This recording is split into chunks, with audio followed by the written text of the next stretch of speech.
Comenzaremos entonces. La idea es hoy cerrar con esto de regresiones y tratar de llegar a los modelos Probit y Logit, que son muy interesantes, entonces no vale la pena eh, tal vez quedarnos tanto tiempo en esta parte que lo han visto seguramente, pero vamos a ir cerrando algunas cosas que nos faltaban en la anterior clase.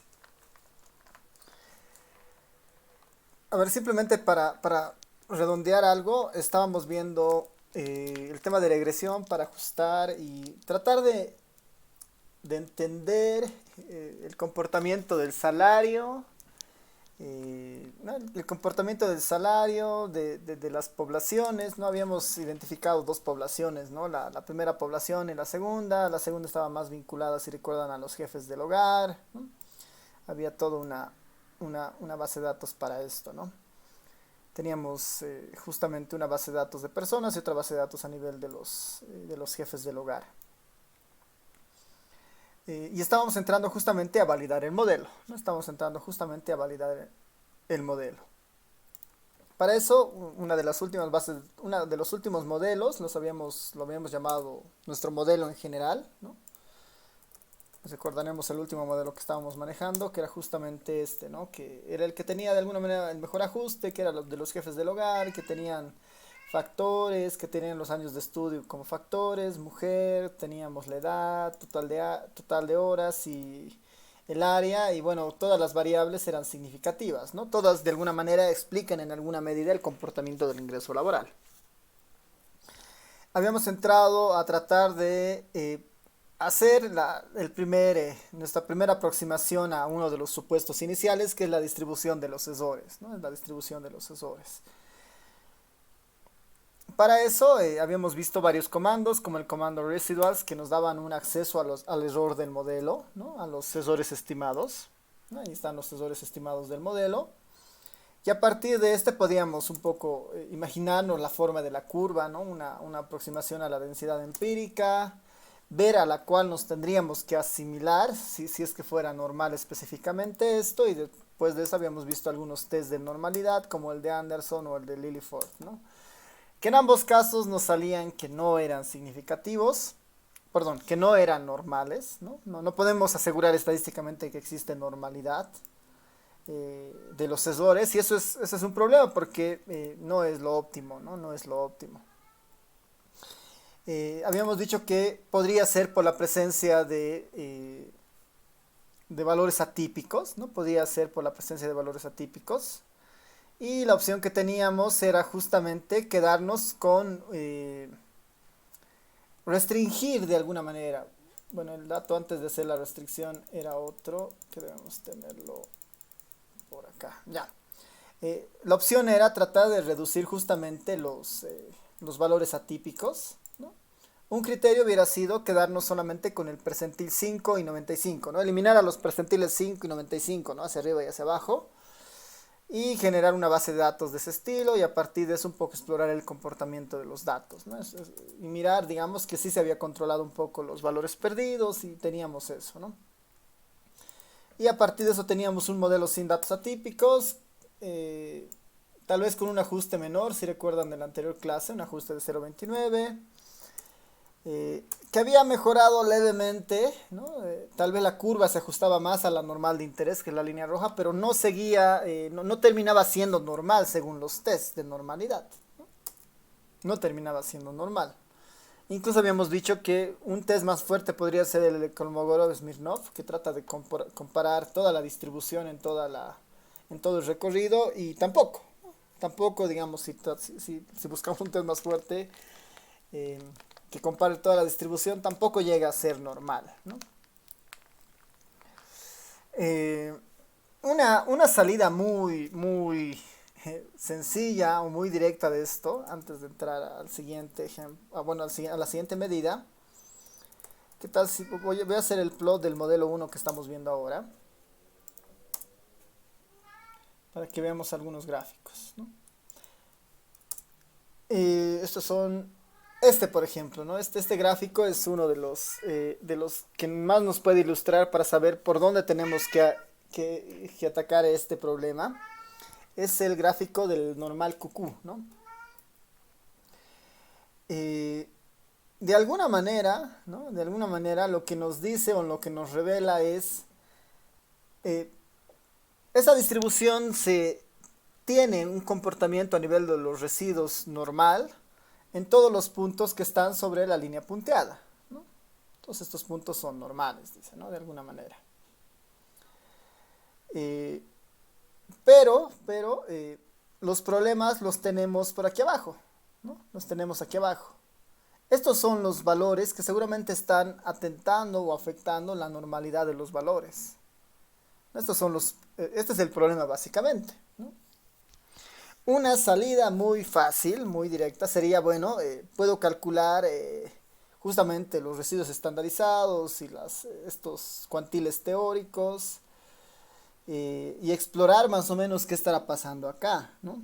Y tal vez eliminar a todos estos, por ejemplo, ¿no? Me podría eliminar a todos los de acá abajo, solamente quedarme sobre los que están en la curva y con eso garantizo que existe normalidad en los residuos, pero en el fondo estaría perdiendo más de un cuarto de la información, ¿no? Que no es lo mejor que uno puede hacer, ¿no? No es lo mejor que uno puede hacer. Otra alternativa que puede ayudarnos es tal vez trabajar con la distancia de Cook, ¿no? No sé si ustedes recuerdan, a ver, aquí hay un gráfico exactamente con la distancia de Cook. Ahí está la distancia de Cook, ¿no? ¿Recuerdan para qué exactamente se utilizaba la distancia de Cook? Aquí nos identifican que hay un problema con la observación 7005, por ejemplo, ¿no? La observación 7005. A ver, mientras identificamos esa observación, la observación 7005, para ver qué tal, cuál es el problema que tiene.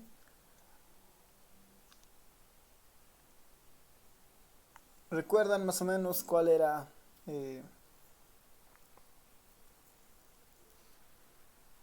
Para datos atípicos, ¿no? Eh, ¿Cuál era la lectura, no? Mientras la distancia de Cook sea más grande, hay mayor problema, ¿no ve? No, sí. Es lo que marca este también, ¿no ve? Es lo que marca este, ¿no? Mientras la distancia de Cook sea más grande, hay problemas porque no está habiendo un ajuste, ¿no? Lo ideal sería que todo esto se distribuya a lo largo de la distancia de Cook y no tengamos estos valores raros, ¿no? La distancia de Cook justamente es tal vez una medida más adecuada para identificar valores atípicos, ¿no? Una cosa interesante del ERE es que tiene el comando cook distance. Simplemente le damos el model 1 en este caso, que es el último modelo que estamos recabando. Y con eso puedo tener acceso a la distancia, ¿no? A los distintos valores de la distancia de Cook, ¿no? Ahí la regla sería que mientras más grande es este valor, ¿no? Mientras más grande es este valor, significa que de alguna manera tengo valores mucho más prolongados, ¿no? Hacia tengo presencia de valores atípicos basada en esta distancia, ¿no? Puedo sacarle un plot a esta distancia de Cook. Capaz que no sea tan relevante esta distancia, y lo mejor tal vez será hacerle una densidad, un density a la distancia de Cook para conocer el comportamiento de esta densidad, ¿no? Para conocer el comportamiento de esta distancia. Como ven, el gráfico de densidad de la distancia de Cook claramente identifica valores atípicos por acá, digamos, ¿no? Valores atípicos por acá, ¿no? Entonces uno podría decir, bueno, ¿qué tal si decido aplicar el criterio, ¿no? Aplicar el criterio de depuración de la base de datos, pero siguiendo el criterio de la distancia de Cook? Entonces para eso yo podría simplemente calcular el cuantil, ¿no? El cuantil 90. Voy a decidir eliminar al 90% de los datos más atípicos, por decir, ¿no? Perdón, voy a eliminar al 10% de los datos más con mayor distancia de Cook, ¿no? Que son los que tienen más problemas. Si le pido cuál es el cuantil 90, me sale que es el 0.003, ¿no? Que está por aquí. Tal vez el 90% es muy extremo, podría ir tal vez por el 95, ¿no? Tal vez podría ir con el 95. Si voy con el 95, el cuantil 95 es 0.005, ¿no? Que está más o menos ya más dentro de esto, ¿no? Podría yo definir ahí un criterio. En el fondo tenemos que recordar el punto de corte que yo ponga se traduce en pérdida de información, Estoy renunciando al 5% de la información, ¿no? Estoy renunciando al 10% de la información. Podemos probar tal vez con el 5% para ver cuánto mejora de alguna manera nuestro modelo. Entonces voy a poner el filtro, ¿no? Sobre la BD2 quiero que identifique a los casos de tal forma que en la distancia de Cook sean menores a este punto, ¿no? Sean menores a este punto. Y con eso no debería haber problemas, ¿no? Con eso tengo una BD3 nueva que solamente considera los casos que tengan una distancia de Cook menor al cuantil 95. Y ahora a partir de este BD3 creo el modelo 3, ¿no? Nuestro tercer modelo para ver el comportamiento. Veo el ajuste a partir de este modelo. Nuestro R cuadrado ha caído un poco, es de 0.26, de 0.29 ha pasado a 0.26. Podría contrastar este modelo tal vez. ¿Qué tal si ya no le pongo el log? Tal vez ya no sea necesario a partir de esto. Sin el log, el modelo, el R cuadrado es 0.21. No, el logaritmo al final sirve, ¿no? Está mejorando el ajuste, así que nomás lo dejaré como logaritmo. Antes de ver el test de normalidad, puedo ver nuevamente el plot del modelo 3 para ver si hay alguna mejora en los distintos gráficos.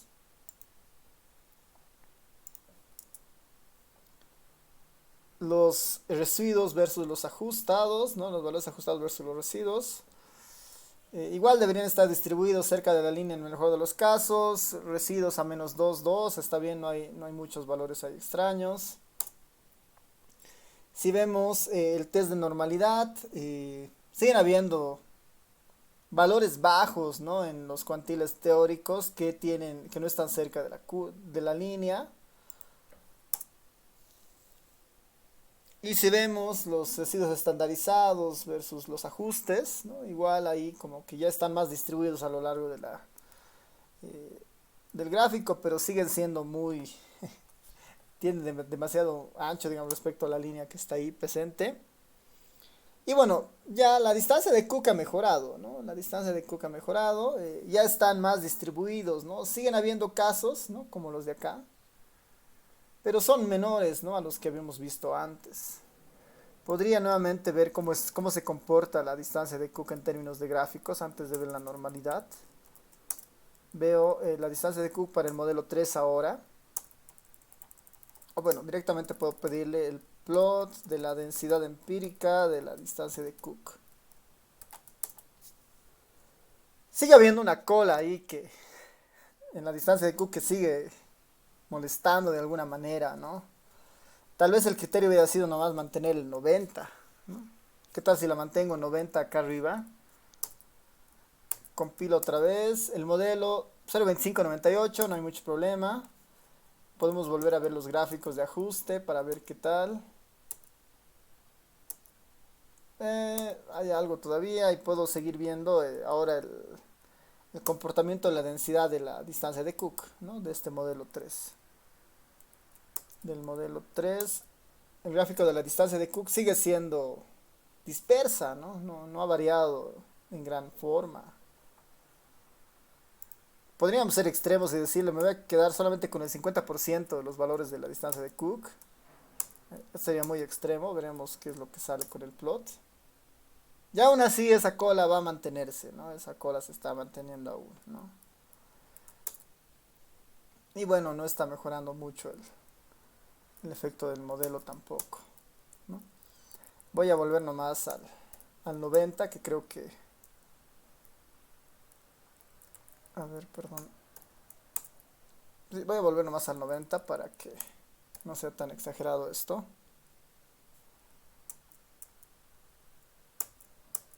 Y bueno, sobre esa, digamos, ¿no? Un poco mirar sus resultados que tenemos.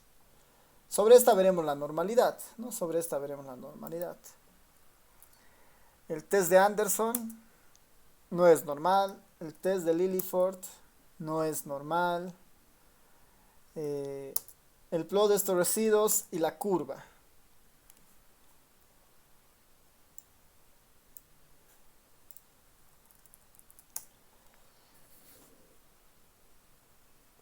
ha mejorado en algo, se parecen, no es, pero aún no es normal, ¿no? Aún no es normal, estadísticamente no es normal. Y efectivamente estas cosas van a pasar, ¿no? Efectivamente estas cosas van a pasar. Por ahí no estamos mirando el comportamiento de alguna variable, tal vez en específico alguna de las variables que estamos metiendo está trayendo este ruido. Capaz que la distancia de Cook tal vez no es la medida adecuada para eliminar los casos. Eh, Aún queda, digamos, muchos temas por discutir, digamos, para un poco mirar estos resultados. El camino más cercano para tratar de deducir la normalidad es ver qué está pasando en esta cola, ¿no? ¿Qué está pasando con estos casos? Que estos son los que se están alejando de la normalidad, ¿no? Tiene que haber algún patrón ahí interesante que puede estar sucediendo, ¿no? Y en el peor de los casos, si es que no se diera normalidad, puede ser un problema sistemático de otros problemas dentro del modelo, ¿no? Como la multicolinealidad, ¿no? Algunas cosas que no se están viendo completamente, ¿no? Y hay una solución para esto, que es un poco a costa de perder la interpretación del modelo, ¿no? Pero que normalmente suele funcionar bien, que es utilizar componentes principales, ¿no? Que cada una de las X en realidad sea un componente principal, ¿no? Con eso nos garantizamos que no hay multicolinealidad, o bueno, no hay colinealidad en realidad. Y podemos de alguna manera también asegurar parcialmente casi la normalidad de los sucesores, ¿no? Es una ventaja de los componentes principales aplicados a la regresión. Pero la desventaja es que poner como una X a un componente principal nos anula casi completamente la interpretación, ¿no? Porque interpretar el valor de un componente principal, que es el resultado de una relación lineal con todas las otras variables de estudio, es más complicado, ¿no? Así que es una salida tal vez para procesos internos, digamos, ¿no? De inteligencia artificial, o de machine learning, donde tienen que garantizar un ajuste mejor a cualquier costa. Entonces ahí, digamos, donde no es muy necesaria la interpretación, sino más que todos los ajustes. Ahí funciona bien un modelo de componentes principales, ¿no? Pero cuando nuestro objetivo es determinar y buscar alguna explicación de alguna relación estadística dada, entonces hay que seguir explorando, ¿no? Hay que seguir explorando las formas para que esto no suceda. Tal vez es un tema de identificación del modelo finalmente, ¿no? No es la mejor forma un modelo lineal, un modelo utilizando con los supuestos de normalidad sobre el ESOR. Tal vez habría que aproximar otros modelos, digamos, ¿no? Por eso la función gamma es tal vez una de las más adecuadas en este caso, pensando que el ingreso laboral siempre es mayor a cero, por ejemplo, ¿no? Ya, entonces eso ahí queda bueno, más que todo recomendación o reflexión para tratar de buscar esta normalidad. La solución no es buscar otra base tal vez, sino el mejor escenario es seguir explorando para entender qué es lo que está pasando para que esto no se cumpla, ¿no? Capaz que el trabajo pase por meter más variables y esto puede mejorar, ¿no? Entonces podemos volver a la normalidad después de mirar los otros problemas que tienen los modelos, o bueno, más que problemas, las otras cosas que tenemos que validar, ¿no? Así que podemos introducir la idea de que la relación se puede mejorar o la normalidad puede estar afectada por la relación que existen entre las X, ¿no? O los valores que faltan por definir, ¿no? Por los valores que faltan por definir. Entonces, para eso, ¿no? En el ERE, lo bueno es que también podemos nosotros incluir de alguna manera, ¿no? Otras características que normalmente entran dentro de las variables X. Con esta línea 240, lo único que estoy haciendo por si acaso es eliminar a los valores perdidos, ¿no? Me estoy quedando solamente con los observaciones que tienen datos. Entonces, nuestra BD3 son todos los individuos que tienen datos completos en las 13 variables. Es lo único que estoy haciendo acá. Una opción para ver, digamos, de mejorar los ajustes e incluso mirar el tema de normalidad es probar si existen polinomios vinculados a las variables que puedan estar explicando también el comportamiento, ¿no? Ya no estaríamos buscando una relación, digamos, solamente por decir de el ingreso, el logaritmo del ingreso de la edad con, perdón, el logaritmo del ingreso laboral con la edad, sino también podríamos explorar la relación del ingreso laboral con la edad o con la edad al cuadrado, por ejemplo, ¿no? Para poder un poco mirar si eso tiene algún tipo de relación, ¿no? Y para hacer eso en el R, utilizamos el comando poly, ¿no? De polinomio. Y le decimos, acá por ejemplo, para la variable edad y para la variable años de estudio, le estoy diciendo, quiero que corras un modelo lineal, que le voy a llamar modelo 4, logaritmo, ingreso laboral, y las variables x van a ser el polinomio de la edad de grado 2. Va a probar para la edad al cuadrado. Esto yo le podría subir al cubo, digamos, para la edad al cuadrado, la edad al cubo. Para años de educación, ¿no? Años de educación normales al cuadrado y al cubo, ¿no? Y para las otras variables que habíamos visto que eran medio relevantes. Puedo hacer correr este modelo ahora con esa función poly, ¿no? Ya corrido, y le puedo pedir ahora el summary y ver qué pasa. Este comando poly es bastante interesante porque justamente lo que me va a permitir es examinar también los polinomios, ¿no? Acá, por ejemplo, para la variable edad, que es la S02 a 03, para empezar, el modelo de ajuste ha mejorado el ajuste, ¿no? Ha mejorado el ajuste, es 0.29, del último que teníamos que era 0.26 de este modelo. Eso introduciendo los polinomios para la variable edad. Acá uno puede ver, por ejemplo, para la variable edad, es significativo elevado a 1, es significativo elevado a 2, no es significativo, bueno, hasta es significativo elevado a 3 la edad, no es significativo al 5%, ¿no? Es significativo este al 5%. Así que podríamos quedarnos con la edad, a un tercer polinomio. Años de estudio claramente no es significativo para nada, ¿no? Bueno, ni tanto. Bueno, sí, si no, no es significativo años de estudio o... A ver, perdón, no estoy viendo bien la tabla. Ahí. Ah, bueno, sí. Años de educación siguen siendo significativos hasta el tercer polinomio, ¿no? Siguen siendo significativos hasta el tercer polinomio. Así que hemos encontrado que no solamente la edad había estado correlacionada, sino la edad al cuadrado también, la edad al cubo también, los años de estudio también, ¿no? Y ahí, por ejemplo, en economía hay un montón de... Bueno, hay modelos teóricos en economía que un poco respaldan esta idea de los polinomios en algunos casos, ¿no? Basta con ver el modelo Mincer, ¿no? En econometría. El modelo Mincer, aquí está, modelo econométrico Mincer, por ejemplo, ¿no? Vamos a ver su estructura.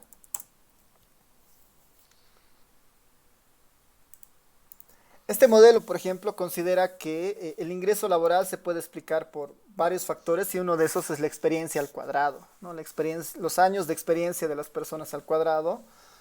Y bueno, hay toda una contribución teórica respecto a eso, ¿no? Aquí está el modelo Mincer, que es justamente para el ingreso laboral, ¿no? Nos dice que el ingreso laboral del individuo se explica como eh, años de educación, la experiencia laboral y la experiencia al cuadrado. Ese es un modelo Mincer, por ejemplo, en economía, ¿no? Y hay toda una construcción teórica de por qué la esperanza al cuadrado tiene una relación con el ingreso laboral y todo lo demás. Y está vinculada seguramente un poco a que, bueno, está vinculado un poco a que llegue un cierto punto en que la relación entre la edad, bueno, entre la experiencia y el ingreso laboral no es necesariamente lineal, ¿no? Llega un momento en que la experiencia de las personas ya no paga más, digamos, y se forma una especie de curva en ese punto, ¿no? Entonces, ahí que hay teorías, digamos, dentro de las diferentes ramas validando esta idea de los polinomios, ¿no? Porque acá lo que hay que discutir es eso, digamos, ¿no? Es La edad al cuadrado y al cubo al parecer son significativas, ¿no? ¿Qué significa eso, no? ¿Qué significa eso? Esa es otra cosa, ¿no? Que hay que discutir. Lo mismo con los años de educación, ¿no? Pero lo bueno es que ahí hay otra función, que es esta poli, que nos puede ayudar justamente a explorar esta idea de los polinomios, ¿no? Y con los polinomios, si se dan cuenta, el efecto ha mejorado, ¿no? De 0,29. Uno podría decir, bueno, ¿qué es mejor? ¿Tener los años de estudio como polinomio o tenerlos como factor eh, o tenerlos como factor que habíamos visto antes, ¿no? Factor de años de educación. ¿Qué es mejor para este modelo 4? 0,29 como factor y como polinomio, ¿no? Que era el anterior caso. 29,74 versus 29,42. Parece ser mejor tenerla como factores que como polinomios a los años de estudio. ¿No? Que ahí tal vez tiene más sentido tenerlos como factores, ¿no? Puedo poner acá un factor, como factor nomás que se quede en los años de educación. Igual no tiene sentido en este caso cuando son factores ponerles polinomios porque son ceros o unos un factor, así que no tiene mucho sentido ahí. Después tengo el sexo, el área y no tengo más variables, ¿no? Capaz que podría tratar de encontrar en la base de datos alguna otra variable, ¿no? Acá nos estamos olvidando, por ejemplo, del total de horas, ¿no? Total de horas semanales. Incorporando esa variable 31,5. Tal vez a este total de horas también le puedo meter el polinomio para ver qué es lo que sucede, ¿no? Pensando que también es una variable cuantitativa. Le puedo pedir hasta 5 polinomios para explorar cada uno de esos polinomios. Metiendo polinomios, sube 1,2% el ajuste. Y para el total de horas, el primer polinomio importa, el segundo importa, el tercero importa, pero desde el cuarto ya no importa. Entonces el polinomio para el total de horas va hasta el 3. Vuelvo a correr y ahí tengo el modelo donde todas las variables son significativas. Ahora, introduciendo el total de horas, la edad, el tercer polinomio de la edad, ya no es significativo, ¿no? Se dan cuenta, introduciendo el tercer polinomio del total de horas, la edad al cubo ya no es significativa. Entonces, capaz que la edad solamente debería meterla al cuadrado. Y esto me está dando algo de información. Me está diciendo que la edad con el total de horas de trabajo semanales tienen algún tipo de relación extraña, porque no, en el mejor de los casos, ¿no? Bajo el supuesto básico, uno de los supuestos básicos de las regresiones, es que las variables X son independientes entre ellas. Que sean independientes entre ellas significan que si yo voy introduciendo una nueva variable, el efecto que tenía otra no debería afectarse demasiado, no debería cambiar demasiado los valores de los betas, ¿no? Porque son independientes, ¿no?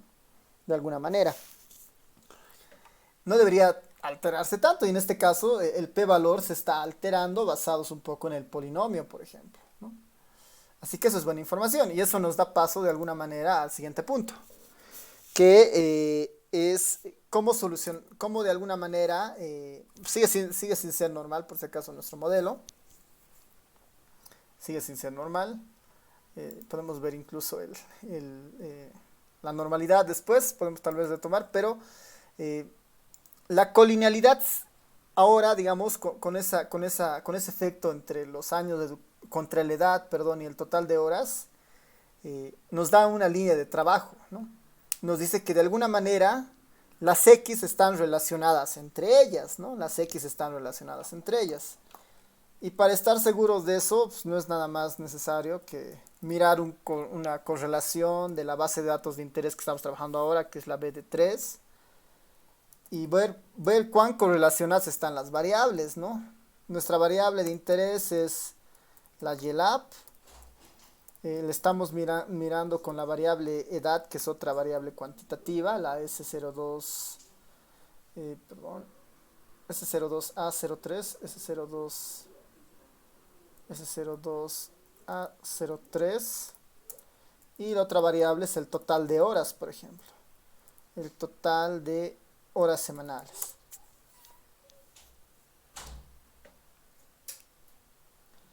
ahí podemos ver correlaciones interesantes, ¿no? Para empezar, el ingreso laboral sí está correlacionada con la edad, está correlacionada también con el total de horas, que eso es bueno.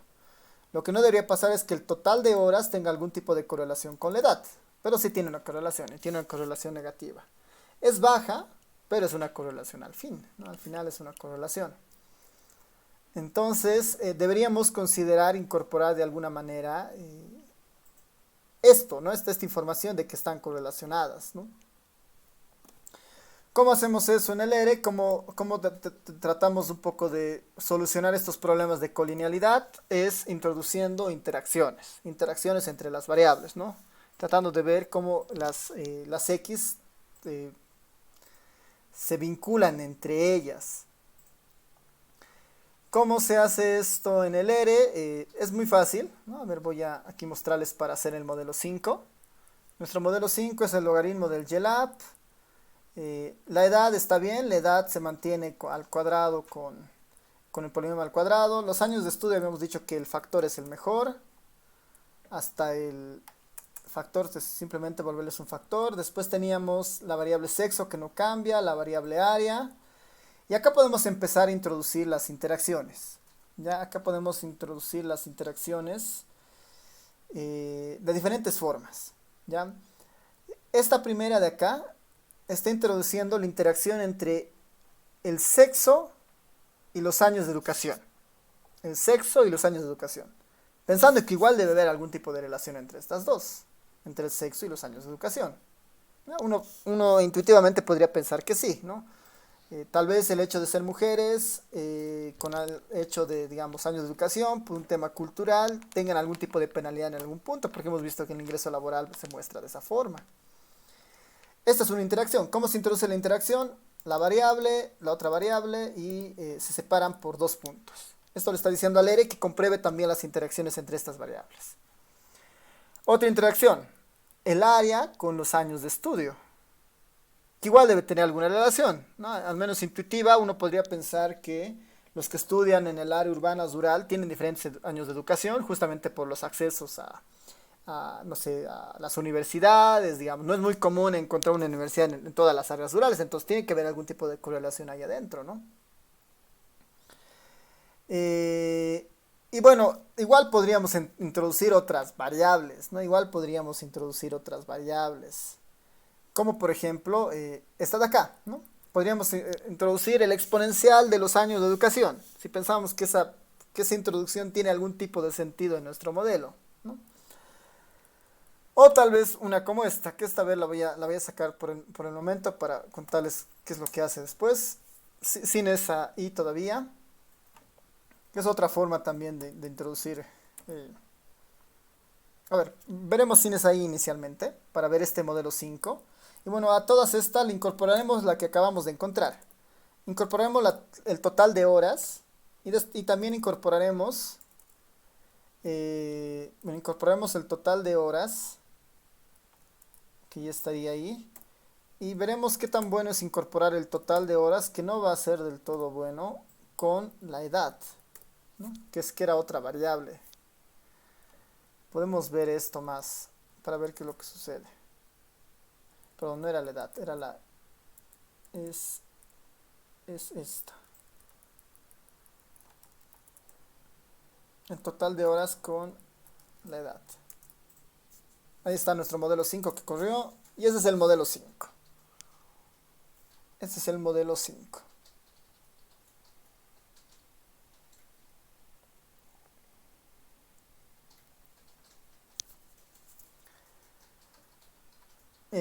Veremos qué es lo que nos saca este modelo finalmente.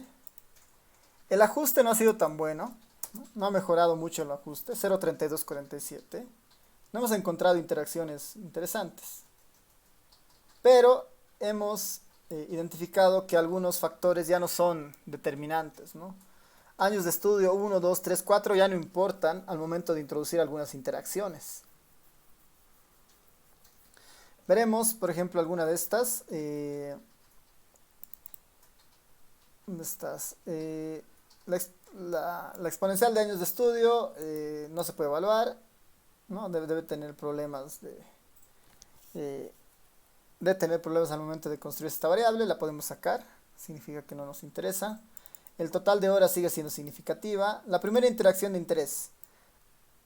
Eh, Años de estudio relacionado con eh, sexo.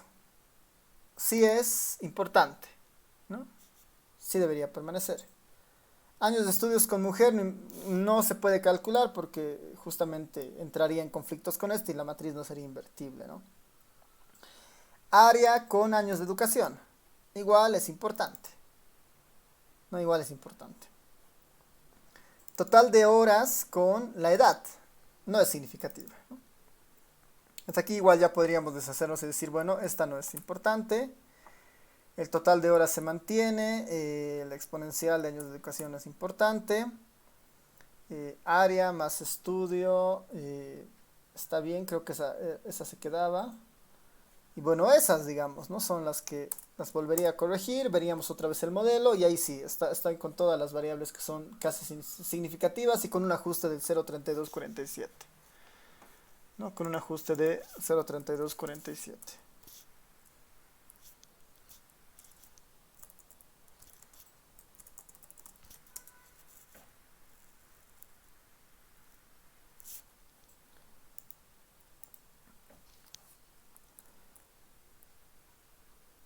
Vamos a incorporar otra vez la función que hace rato estábamos eliminando, que es esta ahí. Que ahí les muestro.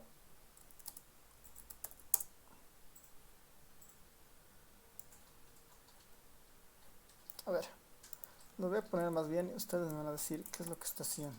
Estudio elevado a la cuarta.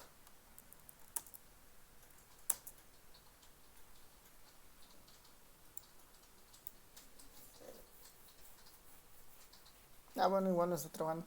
En realidad esta función i, en realidad esta función i está, es equivalente, digamos, a escribir algo de esta forma, ¿no? Yo podría poner área y estudios, ponerlo de esta forma. Ah, no, no está aceptando. A ver.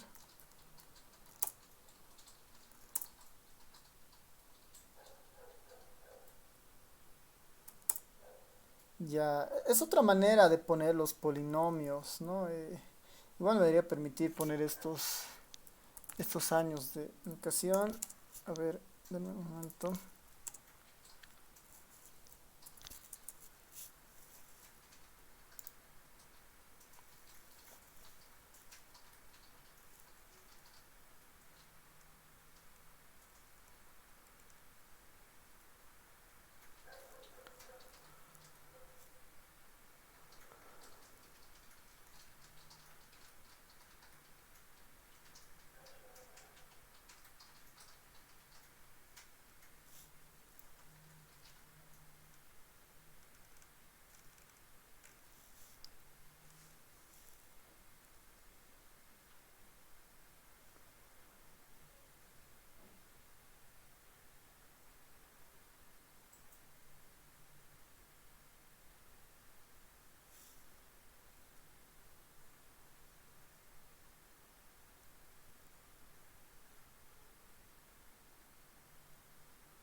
Ya, en realidad no me va a funcionar porque estoy trabajando con los años de estudio acá. Em, a ver, los voy a mostrar con... Voy a mostrar el funcionamiento de esa i con cómo estaba esto antes, como un polinomio de grado 2. Y aquí voy a incorporar este. Estudio elevado a la cuarta. Vamos a ver si funciona.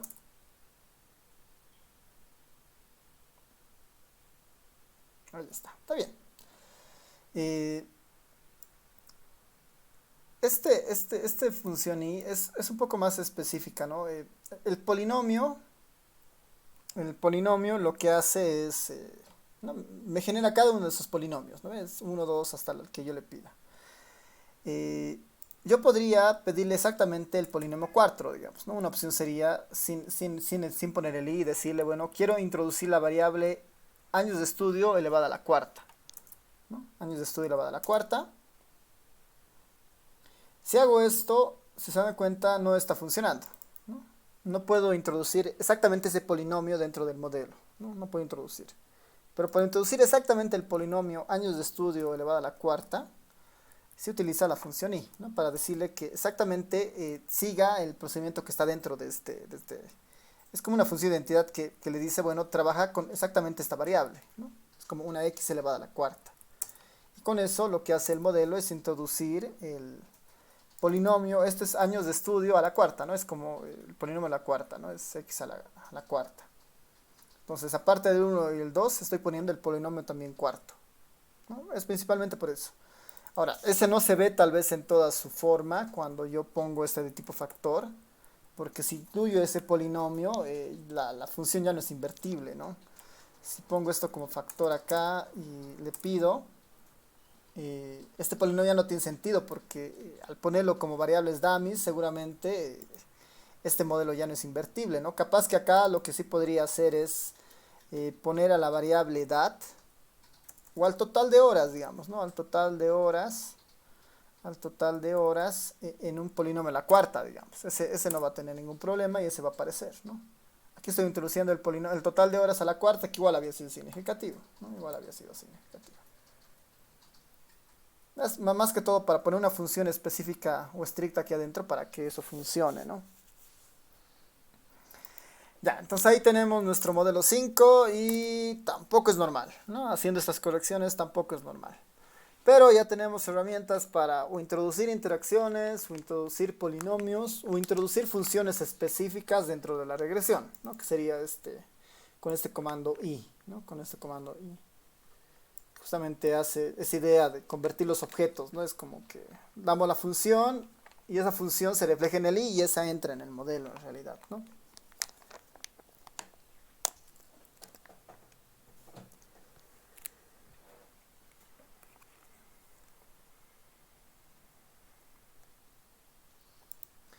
Ya, a ver, esta parte,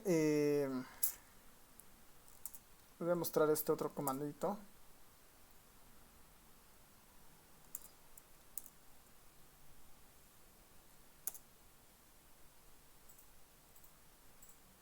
Ya.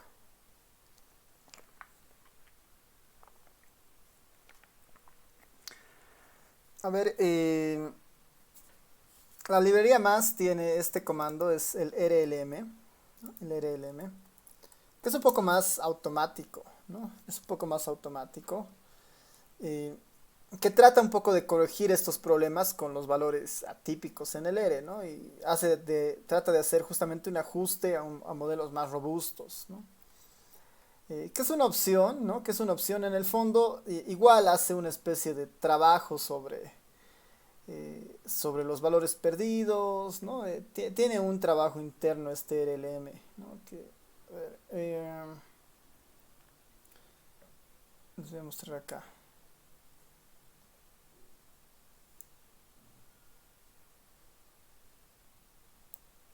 Aquí está, ¿no? El tratamiento, ¿no? Un objeto del tipo RLM, a diferencia, digamos, de este modelo, trabaja sobre los residuos, donde derivadamente, digamos, se pone valores perdidos a algunos residuos para justamente mejorar de alguna manera las estimaciones. Entonces, tiene un trabajo interno este RLM para tratar de mejorar la estimación finalmente, ¿no? Y acá hay dos modelos que uno podría contrastar, ¿no? El modelo A y el modelo B, para un poco mirar, digamos, los resultados bajo un ajuste, digamos, robusto u otro no, ¿no? Son mismas variables, misma base de datos, ¿no? En este caso tal vez puedo poner la BD3, que es la que estamos trabajando con todo esto, para ver si hay algún cambio con estos dos. Bueno, no está funcionando la BD3. Ah, perdón, ahora sí.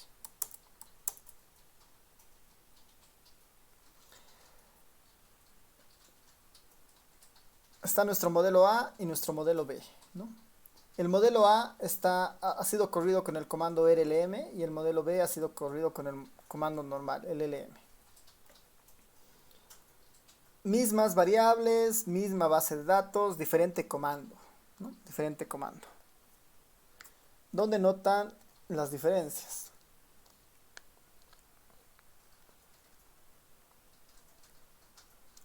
Ahí lo pondremos.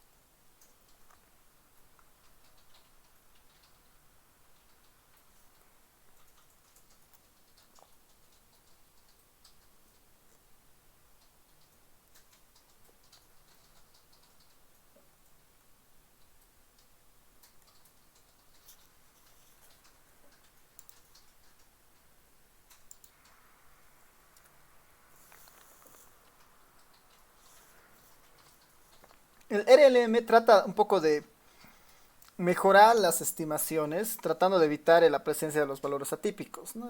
Y al mejorar eso, lo que hace es tratar de calibrar mejor las estimaciones de los betas, ¿no? Y obviamente sucesores. Noten que los betas de cada modelo son distintos. 3700, 3800, 7700, 6000, 12, 11, 1129, 1054. Y más importante, los sensores estándar son más pequeños del modelo A, que es el que está utilizando el modelo, esta idea de lo robusto, ¿no? Que es trabajar o tener mayor cuidado al momento de trabajar con los residuos. 56, 57, 39, 40, 123, 127, 41, 10, 42, 27. Se ha hecho un trabajo interno, digamos, ¿no? Para ir mirando esto, por ejemplo, ¿no?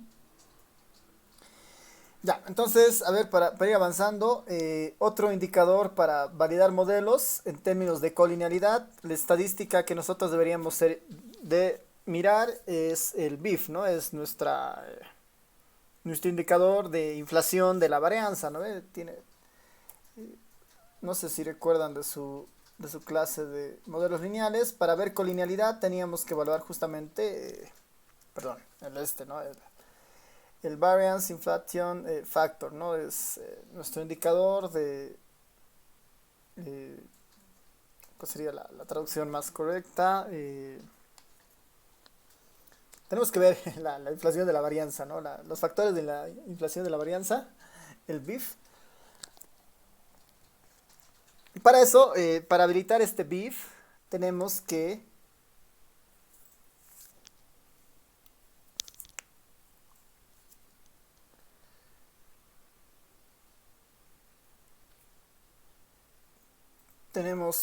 perdón, tenemos que habilitar la librería car, que es justamente la que tiene el BIF instalado, ¿no? El BIF es justamente el que tiene instalado.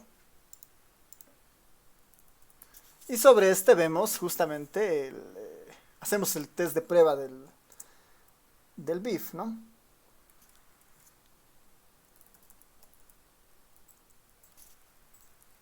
Ya.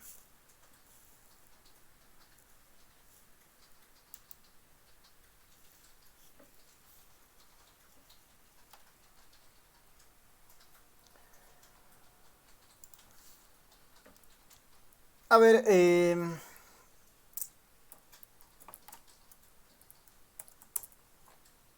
voy a mostrarles el help del comando BIF. Aquí está. Calcula la inflación de la varianza. Ya.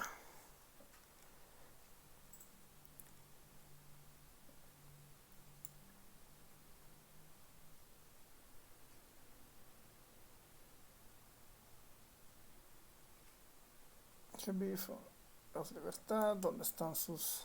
Ya está bien. Veremos directamente entonces el ejemplo.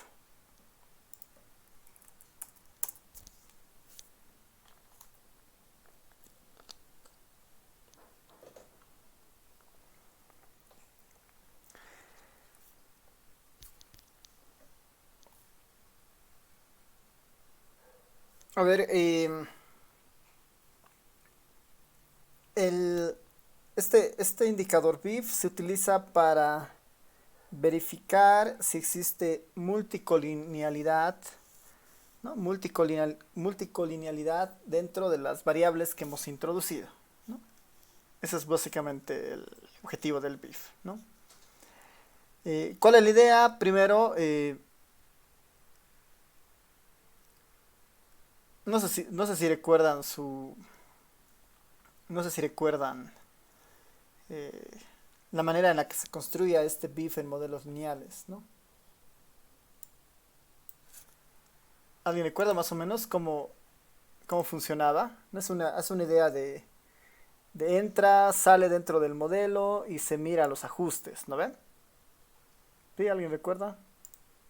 ¿Cuál era la interpretación? No lo han visto en modelos lineales. Porque aquí la clave es, bueno, ¿qué significa este 1.12, no? Este 1.23, este 1.01, este 1.12.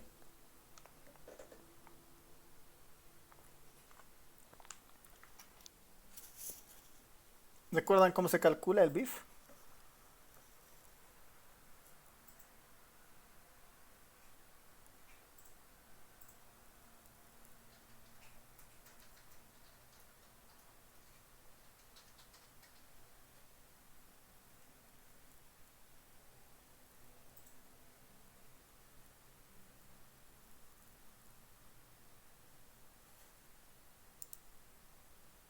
No, no. Ya. A ver, lo que habíamos dicho es que de alguna manera, ¿no? Cuando hablemos del BIF, a ver, voy a ponerles o voy a ponerle del modelo 5 que es el que teníamos, aunque no sé si nos va a dejar el BIF del modelo 5. A ver, tal vez la dificultad del modelo 5 es que tenemos factores, ¿no? Y nos va a permitir, ese es el problema justamente, ¿no? Mientras que en el modelo 3 es mucho más sencillo, ¿no? Si recordamos el modelo 3, están todas las variables sencillas, ¿no? Sin factores, sin muchas de estas cosas. Y ahí tal vez hay que trabajar en una función BIF un poco más eficiente para que trabaje sobre polinomios o sobre factores y todo lo demás, ¿no? Porque nuestro modelo 5 no se olviden que es muy complejo, ¿no? Tiene factores, tiene interacciones, tiene polinomios. Y el BIF es un poco, está más orientado a cuando tengo las variables identificadas sueltas, digamos, ¿no? Sin funciones dentro de otras funciones. Pero en el fondo, ¿cuál es la idea, no?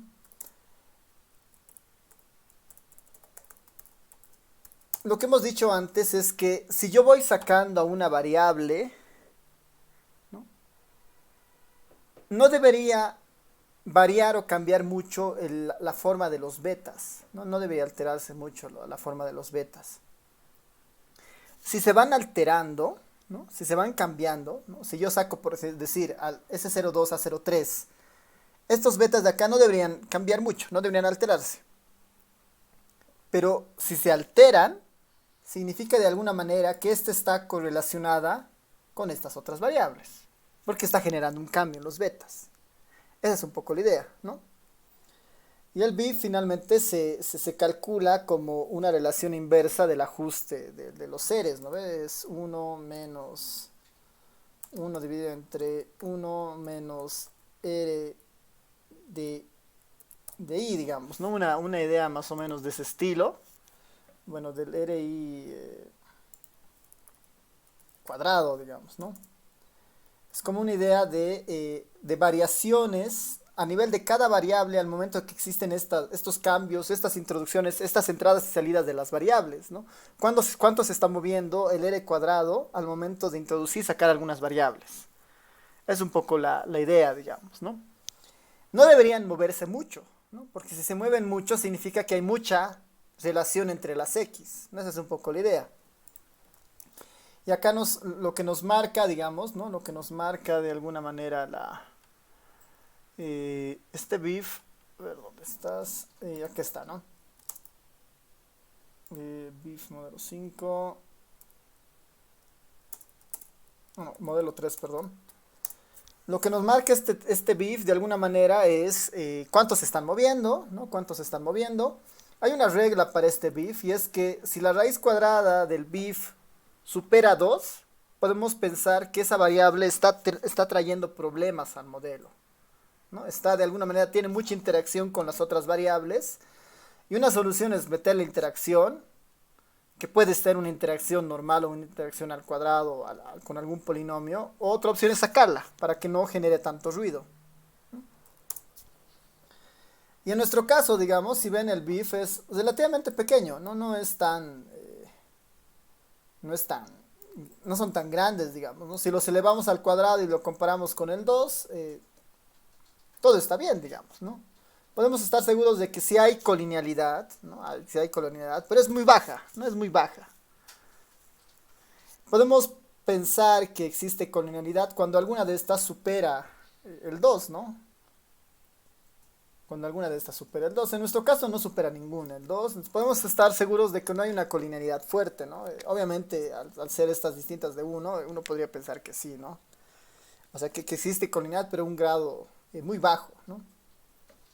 Entonces, podemos estar tranquilos por el lado de la colinealidad, por este lado, ¿no? En ese sentido.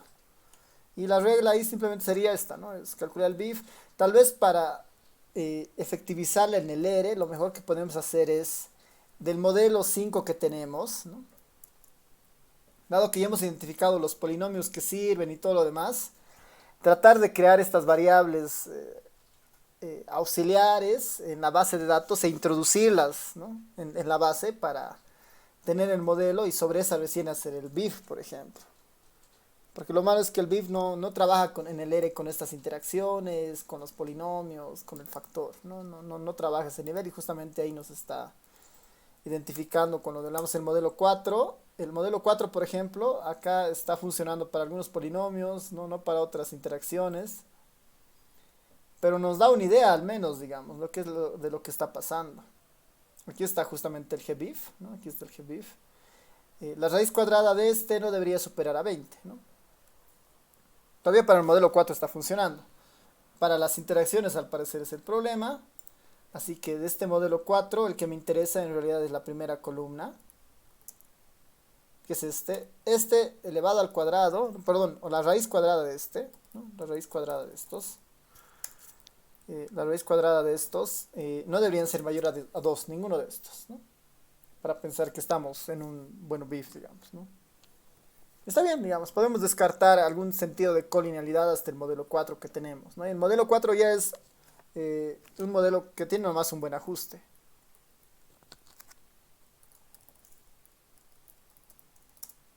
Hoy estamos con un modelo de 32%, entonces que podemos descartar colinealidad acá, no siguiendo el criterio del BIF.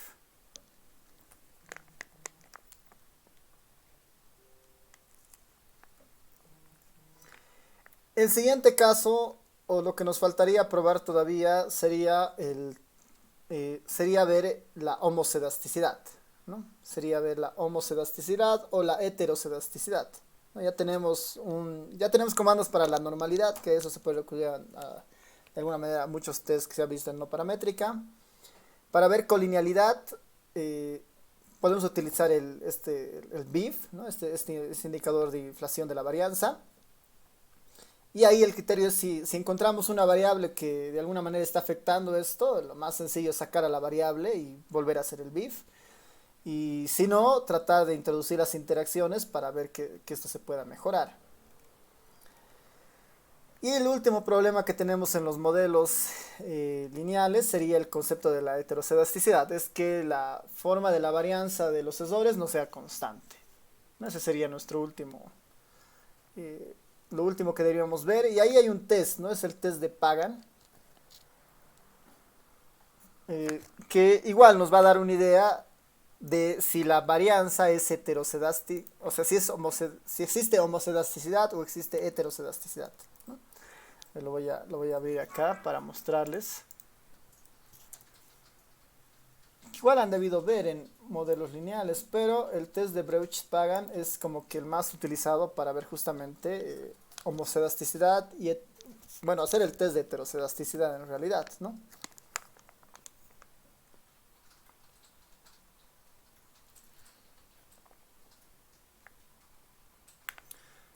Hay alguna de información en Wikipedia, un poco el procedimiento de cómo se calcula eh, el test de Pagan.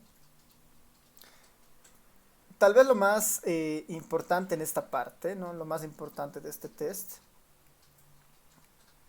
es qué pasa si nosotros encontramos que existe heterocedasticidad, ¿no? ¿Qué pasa si nosotros encontramos que existe heterocedasticidad? es un poco complicado, digamos, ¿no? ¿Qué pasa si hay heterocedasticidad? El mensaje es que los betas no necesariamente son los valores que estamos mirando, ¿no? Así que si en presencia de heterocedasticidad lo que debemos hacer es tratar de corregir los errores, tratar de corregir los betas para tener una aproximación eh, corrigiendo el problema de heterocedasticidad. Y lo bueno es que en el ERE existe esa opción, ¿no? En el ERE existe esa opción, justamente acá, ¿no? En los software están mencionados, el Getty, Python, SAS, Stata, que tienen todos estos tests.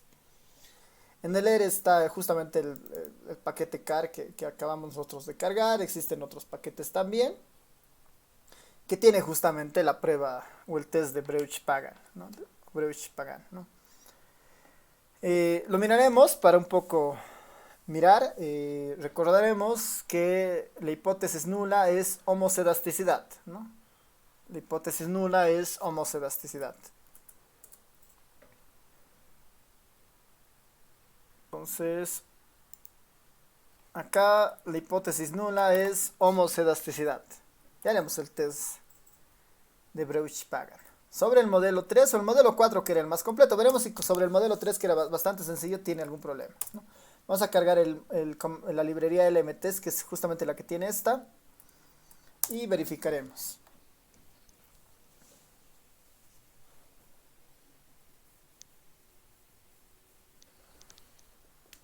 Veremos el test de homocedasticidad del modelo 4.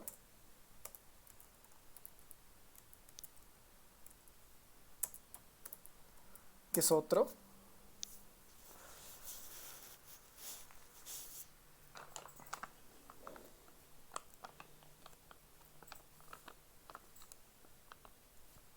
Si la hipótesis nula es homocedasticidad,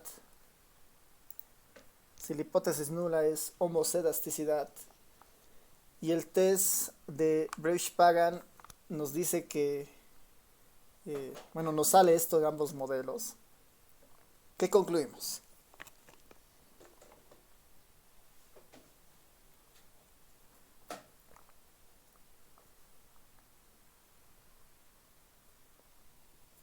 ¿Qué concluimos en este caso?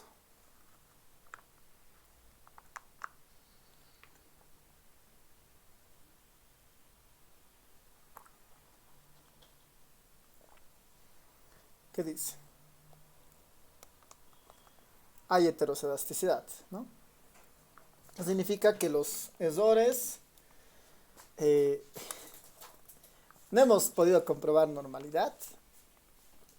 No hemos podido comprobar normalidad. Que capaz que esté vinculado a esto porque la varianza no ha sido constante, ¿no? Entonces, si no es constante, para cada error eh, se está desplazando la función y capaz que ahí está viendo algunos problemas porque su varianza no es constante. Estamos diciendo que eh, finalmente los errores bueno, no sabemos si se distribuyen normal, no hemos probado eso. Tal vez la media que sea cero sí es lo más fácil de probar. Podríamos hacer un test de medias con cero, digamos, una prueba de hipótesis para que el promedio de los errores sea igual a cero. Eso tal vez sí podríamos haber hecho. Pero los errores, la varianza de los errores no es constante, ¿no? Por el test de Breuch-Pagan, ¿no? Es un problema, ¿no? Porque por más modelo que tengamos, estamos encontrando que tenemos algunas inconsistencias, ¿no? Aún con esos supuestos que hemos logrado ver que sí existe, bueno, no existe colinealidad, ¿no? O sea, por lo menos con el BIF hemos visto que no existe colinealidad, ahí podemos estar tranquilos, pero capaz que la definición del modelo no ha sido la mejor, ir por un error de tipo normal, ¿no? Ahora, lo bueno es que, si bien es cierto, nuestro modelo 4 capaz que sea un buen modelo respecto a las relaciones que estamos encontrando, la presencia de heterocedasticidad, ¿no? La presencia de heterocedasticidad, sumado a eso que los errores no son normales, eh, tienen efectos en los betas, ¿no? Tienen efecto en los betas, ¿no? Podemos estar viendo un efecto espurio, ¿no? Podemos estar viendo betas que no tienen necesariamente esos valores.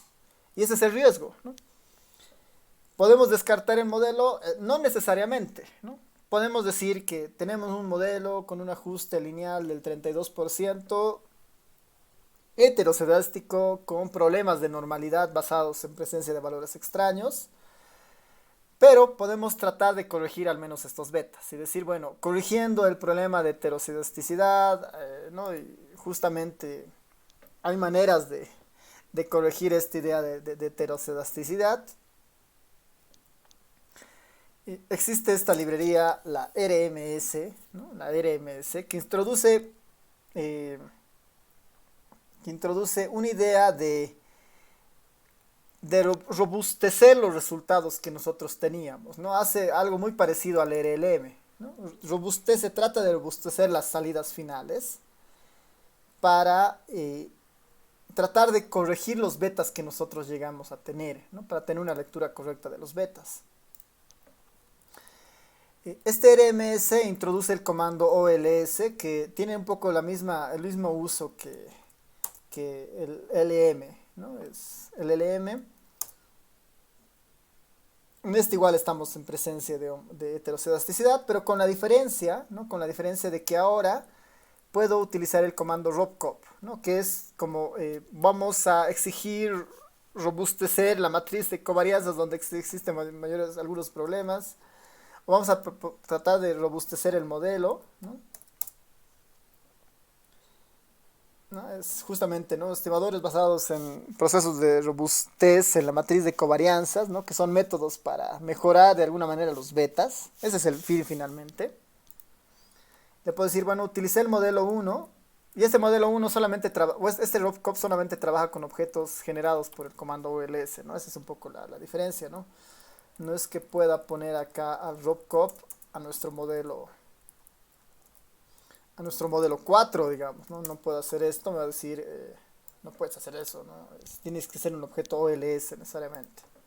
Tal vez eso pone alguna restricción, pero el R lo bueno es que me da alternativas para solucionar estos problemas, ¿no? Ya está corrido, sin problemas. Y puedo ver el auxiliar y en acá vamos a comparar eso con el modelo convencional que sería el modelo 3, ¿no?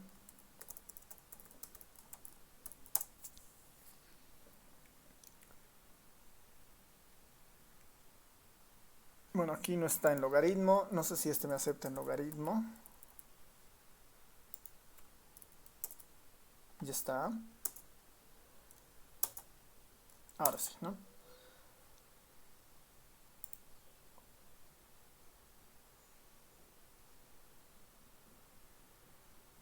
Bueno, aquí solamente hemos puesto algunas variables, ¿no? Es sexo, edad, área. Tal vez la buena sería contrastarlo con el modelo 3, que es el que tiene las características más sencillas, ¿no? Es área, tal vez acá puedo poner años de estudio también. Años de estudio, área y edad. Ya, creo que con eso. Modelo 1, beta test, ahora sí. Esta es la salida, ¿no? Considerando este modelo más robusto que trata un poco de corregir los efectos en los betas y en los sesores, comparados con la salida del modelo 3, ¿no? Que es esta.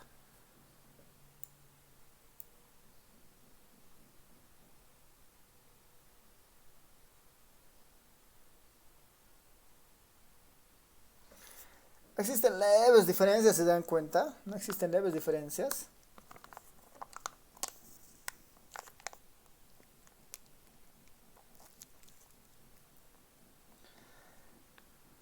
Y principalmente al momento de robustecer estos valores, el más afectado siempre tiene que ser el ESOR estándar, ¿no? Pensando que ahí se están tratando de hacer los ajustes para que de alguna manera se lleguen a resultados más confiables, ¿no? En todos los casos existen, digamos, son significativos, pero si ustedes perciben, se ha mejorado levemente, ¿no? 0.329, 0.323, 1.67, perdón, este es este aquí, 0.006, 0.005, ¿no? Se han mejorado levemente los sensores estándar, ¿no? Se han mejorado levemente los sensores estándar. Y los valores de los betas no se han movido demasiado, ¿no? 29, 31, 47, 2, 29, 32, ¿no? No hay grandes cambios tal vez en los betas, ¿no? 0,42, 54, 0,42, 55, ¿no? Redondeando es exactamente el mismo. Es una alternativa para mejorar de alguna manera el ajuste del modelo, ¿no? Pensando en los seres principalmente. Acá el ajuste es de 0,2598, aquí debería ser muy parecido, ¿no? Es 0,260, ¿no? Ya, entonces con esto tenemos varias herramientas para evaluar los modelos de regresión, ¿no? Tenemos test de normalidad, puede ser un test, eh, bueno, tenemos el BIF para ver el tema de colinealidad, tenemos el test de Pagan para ver temas de heterocedisticidad, y en presencia de algunas tenemos el ROBCOP o el RLM para mejorar o de alguna manera trabajar sobre los errores estándar para que sean un poquito más pequeños de alguna manera, ¿no? También tenemos comandos como el poly para incorporar polinomios, los log para reducir variabilidad, tenemos los dos puntos para incluir interacciones, o tenemos estas is para introducir alguna expresión en particular dentro de los datos, ¿no? Tenemos bastante información o bastantes comandos que pueden ser utilizados al momento de definir una regresión. No es un trabajo fácil, ¿no? Siempre es lo más complicado conceptualizar tal vez el modelo. Nosotros hemos definido ahí un modelo un poco pensando en los criterios que tendríamos. Capaz que el camino correcto en realidad debería ser por partir de una revisión de literatura y identificar las variables que normalmente están o explican estas situaciones. Pero aún así hemos visto que en algunos casos se cumplen los supuestos que hemos puesto y en otros casos no, ¿no? En otros casos no se cumplen y ahí hay que seguir explorando el modelo hasta tratar de cumplirlos en el mejor de los casos, ¿no? Y si no se cumplen, bueno, al menos mencionarlo, ¿no? En el documento y decir, bueno, hemos hecho las revisiones y se cumplen estos criterios y estos otros no, ¿no? En la normalidad uno podría ser muy fino y decir, bueno, las curvas se parecen, pero no necesariamente son exactamente iguales, ¿no? Y el test estadístico dice que no lo son, ¿no? Puede partir de introducir más variables, o puede partir por incorporar interacciones, o puede partir por definir finalmente el modelo, ¿no?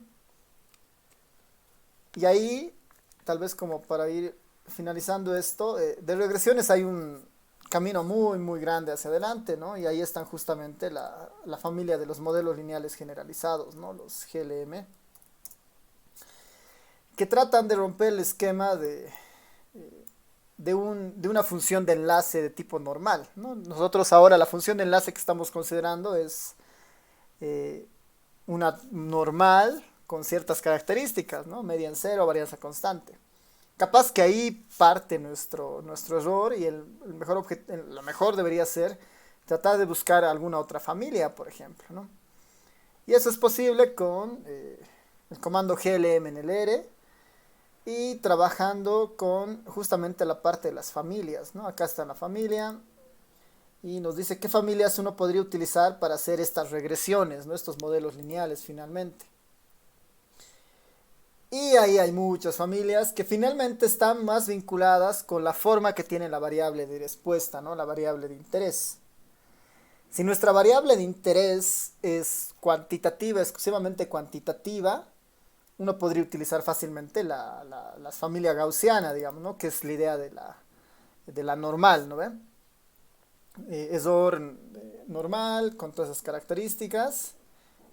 Ahora, si nuestra variable y es cuantitativa, pero tiene ciertos criterios, ¿no? Es mayor a cero, tiene algunas condiciones ahí, y existen otras formas, ¿no? Está, por ejemplo, ahí la función gamma, por ejemplo, ¿no? Si y tuviera algunas condiciones ahí todavía, sigue siendo continua, pero mayor a cero, digamos, ¿no?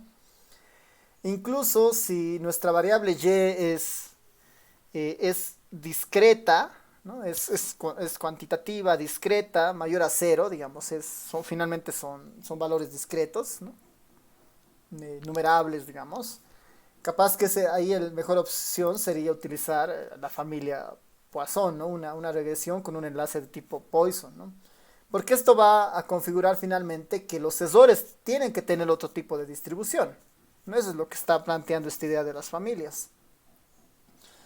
Y en algún caso podríamos pensar también en que, en algún caso también podríamos pensar que la variable y es una variable nominal, ¿no? Que tiene solo valores o son características cualitativas, digamos, ¿no? Y cuando son variables cualitativas, estamos en otro enfoque, y el enfoque más sencillo en ese caso podría ser que la variable cualitativa que estamos viendo tiene una idea de éxito y fracaso, ¿no?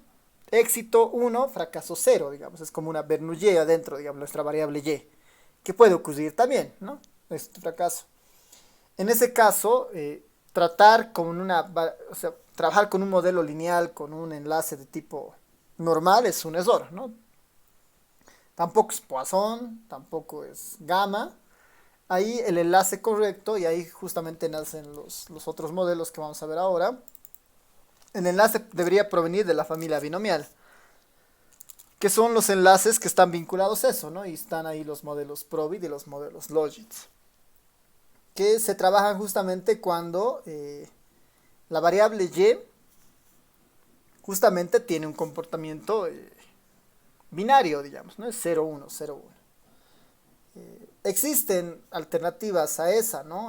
Puede ser que no necesariamente son 0 unos, pueden ser 0, 1, 2, 3, 4, 5, digamos, una escala de Likert. O sea, ahí uno puede utilizar probits ordenados, logits ordenados, ¿no? Que son también alternativas para este tipo de procesos, ¿no?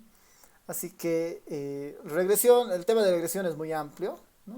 En la carrera creo que se ve solamente parte de la familia gaussiana, algo de la familia binomial en datos categóricos creo que se veía, no se ve mucho de esto de la familia de Poisson por un poco recorriendo el plan de estudios, menos la distribución gamma, digamos, como función de enlace. Pero lo que el mensaje que nos debería quedar acá es que si un modelo no necesariamente está cumpliendo algunos supuestos, por más trabajo que hagamos internamente, el mensaje puede ser que no hemos definido bien el modelo, ¿no? No hemos definido bien el modelo. Y eso pasa un poco por revisar justamente la naturaleza de la variable dependiente principalmente, ¿no? Ya.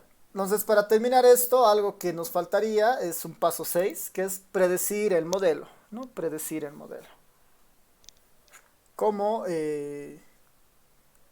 cómo podemos introducir datos nuevos o cómo podemos utilizar la información dada, digamos? Y en realidad es relativamente sencillo, ¿no? En realidad esto es relativamente sencillo, la idea de predicción. Es simplemente volver a nuestro modelo original, digamos, ¿no? ¿Cómo predecimos un valor finalmente en el caso de un modelo lineal? Lo único que nosotros teníamos que hacer es a la variable que nosotros estamos viendo, ¿no? A la variable que nosotros queremos asignarle un nuevo valor, predecir en este caso, le reemplazamos simplemente los valores de los componentes, en este caso del beta 0, ¿no? Del beta 0, más la sumatoria, digamos, de todos los otros componentes que uno haya puesto en el modelo, digamos, i igual a 1 hasta, tenemos p betas, digamos, ¿no? De todos los betas que ya hemos estimado, y su estimación finalmente, ¿no?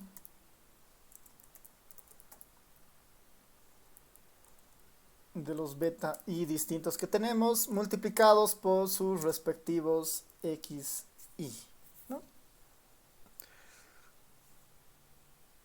El concepto de predicción básicamente es eso, ¿no? Es las x observadas sin sombrero, ¿no? Son las observadas, las utilizamos con las estimaciones, con los betas, para reproducir un valor estimado o predicho y, ¿no? Un y sombrero. Esto lo podemos hacer para información existente o para información nueva, ¿no? En los modelos de Machine Learning hay algunos casos donde ya se entrena bastante al modelo y se tienen betas bastante calibrados, de tal manera que llega un elemento a la población, pasa por los betas del modelo, se tiene un valor predicho y ese valor predicho se lo contrasta con la información para ver si es un valor normal o atípico, para ver si es que existe algo extraño, digamos, ¿no? Si no hay nada extraño, entra a la base de datos y calibra nuevamente ese valor, los betas. Entonces ahí, digamos, la forma de predecir es bastante sencillo, ¿no? Para procesos de simulación, lo único que varía a veces es incorporar acá también la simulación del ESOR, por ejemplo. Incluso los beta ceros simulados añadidos con su respectivo ESOR estándar, digamos, ¿no? Puedo tener acá betas simulados, donde promedio es el beta que hemos encontrado y su ESOR es el ESOR que tienen justamente ellos, con sus respectivas distribuciones, y puedo generar en realidad toda la distribución de J para un solo individuo, haciendo variar el beta 0, los betas is y los ESORes, por ejemplo, ¿no? Hay diferentes formas de hacer eso. En el R es muy fácil llegar a este punto, ¿no? Lo único que tengo que hacer, acá estoy simplemente imaginando que tengo una base de datos de prueba, ¿no? Un test, digamos, donde tengo información nueva, ¿no? Tengo información nueva con las variables que están definidas en el modelo, ¿no? Lo importante es que cuando yo vaya a predecir, lo único que me asegure es que las variables que están en mi nueva base de datos, ¿no? En este caso, digamos, en esta base de test, tengan exactamente el mismo nombre, ¿no? Y la misma codificación interna que la original con la que he creado el modelo, en este caso el modelo 3, ¿no? Si eso es cierto, entonces yo podría simplemente utilizar el comando predict. ¿Cómo funciona el comando predict? Le digo, utiliza este modelo, de ahí obtiene los betas básicamente, utilizando esta base de datos, de ahí obtiene las X. Y eso la vas a guardar en las Y's estimados, digamos, ¿no? Las Y's con sombrero. Y ahí tengo a las Y's estimadas, ¿no? Estas son las Y estimadas. Puedo generar una base de test con valores propios, digamos, observados de otra fuente y hacer el mismo procedimiento. Y a partir de esto podría haber, digamos, una idea de cómo se están ajustando, ¿no? Uno de los gráficos que igual saca ¿no? Que saca el plot del modelo, ¿no? Estos serían los valores observados versus los valores predichos, ¿no? Versus los valores predichos. El mejor escenario de esto es que sea pues, una línea, ¿no? Que claramente no es, ¿no? Claramente no es. Hay valores que para el modelo el observado era, por decir, 6, digamos 6, pero para la estimación, al momento de hacer la estimación, ese que se ha observado en 6 se ha subido hasta, por decir, 8 punto algo, ¿no? Sigue teniendo problemas nuestro modelo, ¿no? Esto debería parecerse a una línea o una nube alrededor de una línea, ¿no? Y no es eso, ¿no? Claramente no es eso.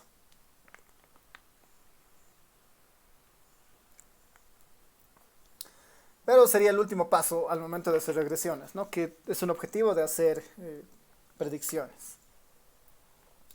No sé si hasta acá tienen consultas, dudas, comentarios.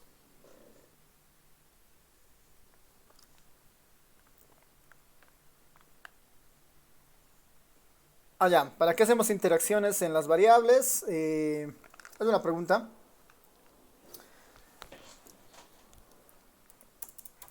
Aquí podemos poner una nota sobre las interacciones. Una nota.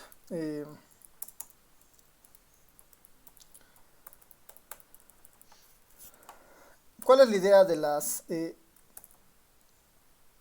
idea de las interacciones? Yo tengo un modelo sencillo de esta forma, digamos, un beta 0 más un beta 1 de x1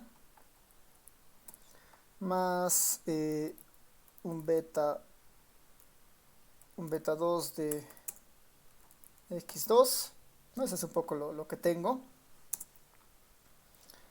Bueno, sin ponerle sombreros y nada a esto todavía, uno de los supuestos básicos que tenemos es que las X son independientes, ¿no? Cuando uno construye los modelos de regresión lineal asume que las covariables son independientes entre ellos, cosa que no es cierto, ¿no? Cosa que no es cierto. Por ahí, ¿no? Por ahí, ¿qué puede estar pasando? Que por alguna razón x1 tiene algún vínculo con x2, digamos, ¿no? x1 y x2 no son necesariamente incorrelacionadas, ¿no? Tienen algún tipo de correlación, y tal vez tienen alguna correlación fuerte. Entonces, si yo no introduzco esa relación, finalmente los betas pueden estar equivocados, ¿no? Los betas pueden estar equivocados. Entonces, como el objetivo de una regresión es aproximar a los betas, porque los betas me van a dar una idea de cómo están funcionando las relaciones, lo mejor que puedo hacer es introducir una interacción. ¿Qué va a ser una interacción?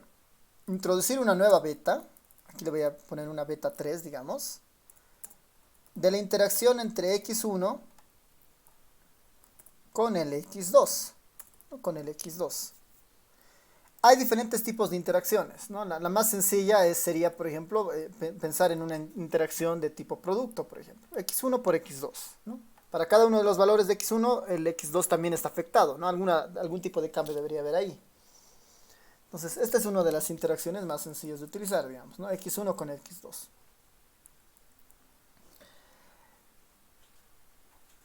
Imagínense que nosotros introducimos esto, el x1, el x2. De alguna manera estamos apoyando en reducir la colinealidad que puede existir. Y si además el beta 3, ¿no? Si además el beta 3 fuera significativo, estamos descubriendo efectivamente cuál es el efecto de la variable x1, ¿no? De la variable x1. No se olviden que acá, por ejemplo, beta 1, ¿qué significa? Significa los cambios en X, bueno, los cambios en Y por cada unidad de cambio en X1. Esa es un poco la idea del beta 1, ¿no ven? Los cambios en X1 respecto, bueno, los cambios en Y por cada unidad en cambios de cambios de X1, ¿no? Pero eso es solamente cuando X1 trabaja, ¿no? Si fuera independiente de todas las demás. Pero si la interacción fuera fuerte, ¿no? Si la interacción fuera fuerte, ahí la pregunta sería, en este modelo así de sencillo que está, ¿cuáles serían los cambios? Acá voy a poner, digamos, ¿qué tal si yo hago la diferencial de Y respecto x1, ¿no? Respecto a x1. La diferencial de Y respecto a x1.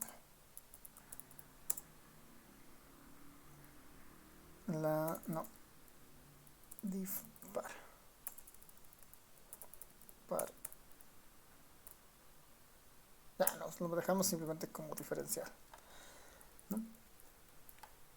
Si no estuviera la interacción, ¿no? Porque pensamos que no es importante por decir, ¿a qué es igual la diferencial de Y respecto a x1? Si no estuviera la interacción. Simplemente sería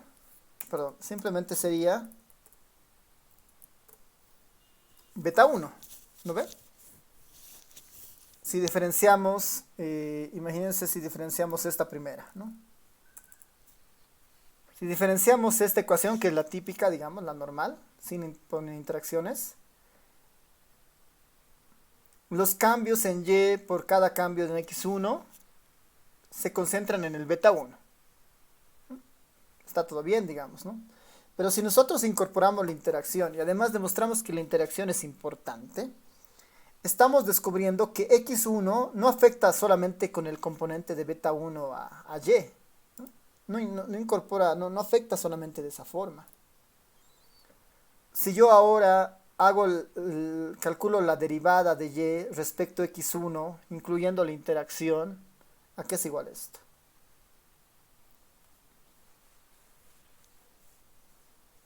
Más beta 3 multiplicado por x2, ¿no? Multiplicado por x2.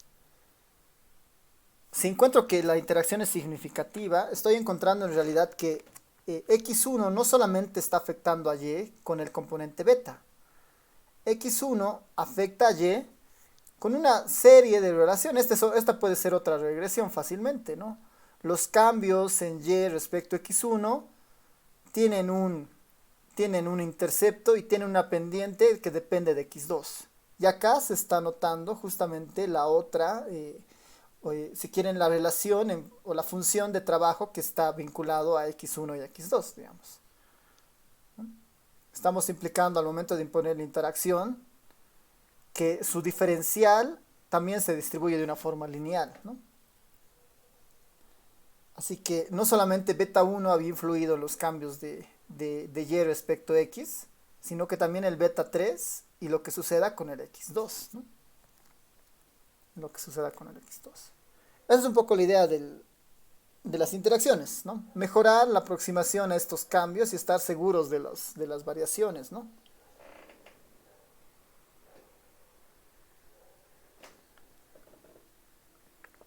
¿Sí? ¿Se entiende mejor?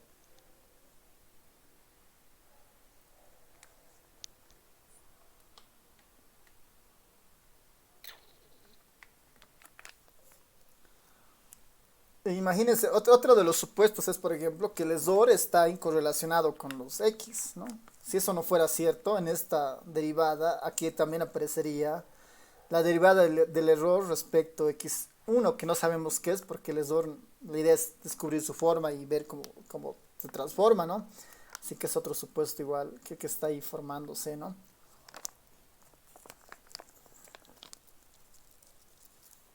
Ya.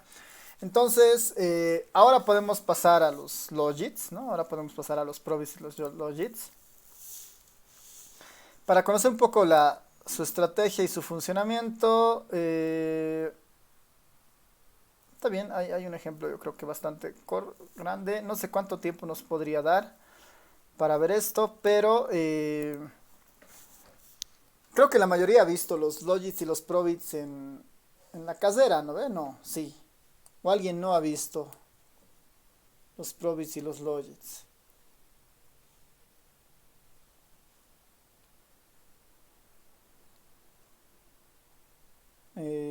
Lucero, entonces, tú no has visto o has visto los probits y los logits todavía. Ah, ya, ya, ya. ¿Alguien más que no haya visto los logits y los probits?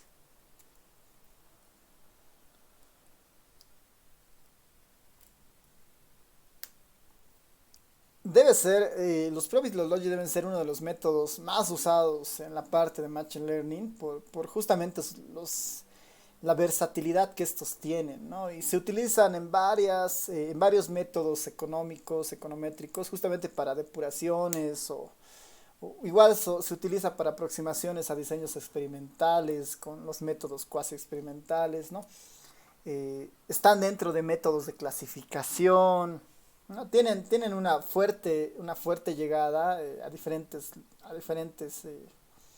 métodos y ramas, los probits y los logits. Lo que de alguna manera vamos a tratar de enfocar de forma distinta es justamente la interpretación, ¿no? La interpretación y el uso es lo que va a variar de alguna manera en nuestro trabajo, ¿no? Eh, yo creo que la siguiente clase les puedo ir comentando de esto. Hay un recorrido teórico bastante sencillo para mostrarles cuál es el concepto, ¿no? Que finalmente nosotros estamos explorando un cambio de enlace, digamos, un cambio de enlace y decir, bueno, dado que la variable y es cualitativa, digamos, al menos de ceros y unos, ahí estamos por el momento. ¿Qué tenemos que hacer para que la regresión todavía tenga sentido, ¿no? ¿Qué tipo de transformaciones se tienen que hacer? Y ahí hay dos aproximaciones. Aproximarla por el lado de un probit o aproximarla por el lado de un logit, que son modelos distintos, ¿no? El probit tiene en su comportamiento principal el uso de la función de distribución acumulada de la normal para tratar de construir esta relación. Y el logit hace uso de una transformación, ¿no? Una transformación log-log que justamente hace para tratar igual de aproximarse a una relación lineal, ¿no? Finalmente construyen modelos de regresión con algunos cambios, ¿no? Como ven acá. Y esos cambios tienen una interpretación distinta, ¿no? En cada caso. Así que vamos a describir brevemente un poquito de estas fórmulas la siguiente clase, el día miércoles, y después nos vamos a entrar al ejemplo del ERE, que es bastante sencillo. Y lo que más importa en estos probits, no necesariamente hay un modelo de ajuste, ¿no? Hay maneras de aproximarse a un pseudo ERE para saber cuán bueno es nuestro modelo, pero la lectura o la interpretación del modelo es lo más interesante, porque ya no vamos a hablar de incrementos, digamos, ¿no? En un modelo lineal, como antes decíamos, los incrementos de y por cada cambio en x, ¿no? En los probits y los logits vamos a hablar de probabilidades, ¿no? Cada cambio en unidad de x mejora o sube en términos de probabilidades tal cantidad, digamos, ¿no? Eso vamos a ir definiendo la siguiente clase. Y ese concepto es clave porque cuando hagamos procesos de clasificación también entran los logits y los probits, ¿no? Como es unidad de probabilidad, es un buen modelo para clasificar, ¿no? Mientras la probabilidad de ocurrencia con un probit sea mayor a 0,5, uno puede clasificar algo en A o B, digamos, ¿no? Pues ahí tiene harta ganancia. Para métodos de imputación igual se utilizan los probits y los logits, ¿no? Pensando en que si tengo informantes que no, de los cuales tengo información perdida en una variable, y tengo informantes que no tienen valores perdidos, digamos, en esa variable, poder crear un probit que me trate de identificar a personas muy parecidas en base a sus características observables, y una vez que ya las encuentre, voy a pensar que son muy parecidos, que son como clones entre ellos, y fácilmente poder transferir las características o podré rellenar los valores perdidos de un individuo al otro, por ejemplo. Dado que un probit me dice que se parecen mucho. Como se parecen mucho, puedo suponer que las características perdidas de un individuo pueden ser reemplazadas por las características observadas del otro individuo, ¿no? Ese es un modelo finalmente de diseño experimental muy usado para hacer evaluaciones de impacto que finalmente recae en lo que es un probit, ¿no? Así que ese modelo lo vamos a ver el día miércoles junto con el siguiente capítulo que es justamente de clasificación, y el método de clasificación inicial que vamos a ver también son los probits y los logits, ¿no? Así que por lo menos en la siguiente clase vamos a hablar solamente de probits y logits. No sé si alguien tiene alguna sugerencia, comentario, tal vez antes de terminar con la clase.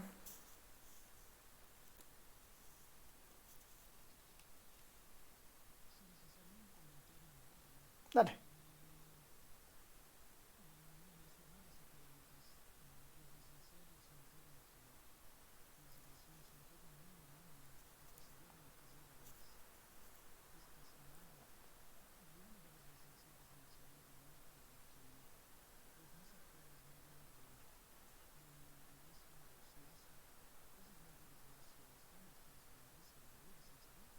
Hay modelos lazos. Hay modelos lazo en R. Hay modelos lazo. Sí, o sea, para términos de modelaje existen mil cosas, ¿no? Y ahí hay que distinguir nuevamente todo lo que nosotros estamos viendo por el momento. Lo único que trata de buscar son relaciones, ¿no? Las regresiones para relaciones son una cosa y hay otro mundo de regresiones basados en tratar de encontrar procesos causales, por ejemplo, ¿no? Y ahí igual es todo otro mundo grande, ¿no? Para las jornadas más bien, ahora creo que se van a incorporar al menos creo que dos materias, ¿no? Modelos lineales generalizados, al menos para la maestría terminal, ¿no? Que sí, sí era bien necesario, ¿no?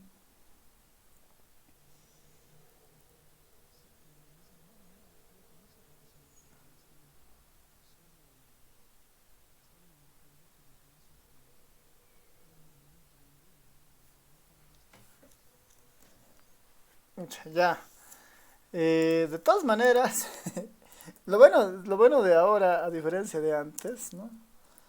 Es que hay demasiada bibliografía disponible, ¿no? Hay demasiada bibliografía disponible. Y ahí lo que sí tal vez vale la pena en algún momento de los modelos discutir o de las clases es justamente el uso, ¿no? dependiendo la naturaleza de la base de datos y de las variables que uno tenga, entonces va manejando y va viendo cuál es el modelo más adecuado, ¿no? Para ver si un LM funciona, un GLM funciona, un modelo más relacionado tal vez a estructuras de varianza funciona, ¿no? Tal vez eso es lo más importante todavía, porque en algunos casos son muy específicos esos modelos, ¿no? Si se va uno igual a la bayesiana, el concepto de esos modelos igual cambia drásticamente, ¿no? Bueno, no tan drásticamente, pero el enfoque es distinto, al menos, ¿no? Así que ahí es nomás tratar de mirar, digamos, qué alternativas hay y estar seguros de qué modelo utilizar en qué circunstancia, ¿no?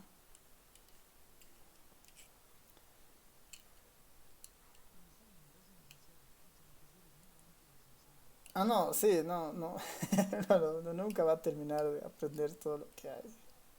No, y sí, sí es demasiado. Y, bueno, lo bueno es que siempre, y siempre salen más cosas todavía, ¿no? A veces son centavos, ¿no? A veces son cositas que cambian entre un modelo y otro. Pero para llegar a eso tenemos que tratar de pasar por todos, ¿no? Ya, ¿qué más? ¿Un comentario más? ¿No? ¿Todo bien?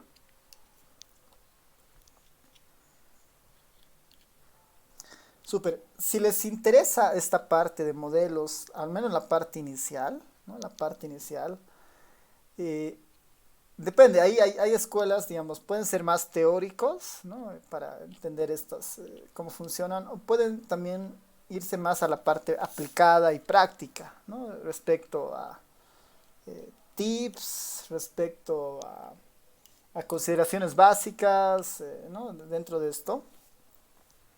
Y si fuera el objetivo, digamos, algo más práctico e inmediato para conocer todas las características del modelo, los probis ordenados, ¿no? Al menos los más estándar, digamos, para que solucionan gran parte de los problemas, les puedo recomendar un texto que es de los mejorcitos que hay en esta parte. Es de... Lo han debido ver alguna vez. Tiene toda una... Tiene una serie de libros este autor que es Introducción a la Econometría. Tiene unos 4 o 5 libros dedicados solamente a la parte de economía, el autor que es el Wooldridge, ¿no? Les recomiendo ampliamente mirar este autor, ¿no? Vamos a ver los textos que tiene para animarlos a que vean esto. Creo que la mayoría, por lo menos los iniciales, están de este autor en español, ¿no? Y es uno de los mejorcitos y casi en todos los programas de econometría van a ver, por lo menos de los así de las universidades americanas, está como libro de referencia, así uno de los básicos, ¿no? Eh, este libro de introducción a la econometría es muy bueno porque igual hace todo el repaso de la parte formal y tiene un montón de aplicaciones relacionadas. Y después tiene, ¿no? Este es su libro más actual respecto a aproximaciones y tiene, bueno, un libro dedicado exclusivamente a datos de sección cruzada y datos de panel, ¿no? Eh, si quieren y van a entrar o alguna vez les piden algún modelo econométrico trabajar en esa parte, les recomiendo ampliamente este libro, ¿no? Hay libros muy básicos de econometría como el de Gujarati, por ejemplo, que tienen, digamos así, algunos tips, pero no son buenos en la parte formal, ¿no? Mientras de los de econometría, este debe ser uno de los mejores libritos que hay, ¿no? El de Wooldridge. Eso como sugerencia, si alguien está interesado en esta parte, en profundizar, al menos la parte más intuitiva y aplicada, ¿no? De estos modelos, discute hartos métodos, papers interesantes. Eso. Entonces, terminamos con la clase acá. No sé si hay más consultas. Si no, nos vemos el día miércoles para ver solamente los probits y los logits. Sí, creo que nadie, ¿no? Ya, nos vemos el día miércoles. Chao a todos, chao, chao.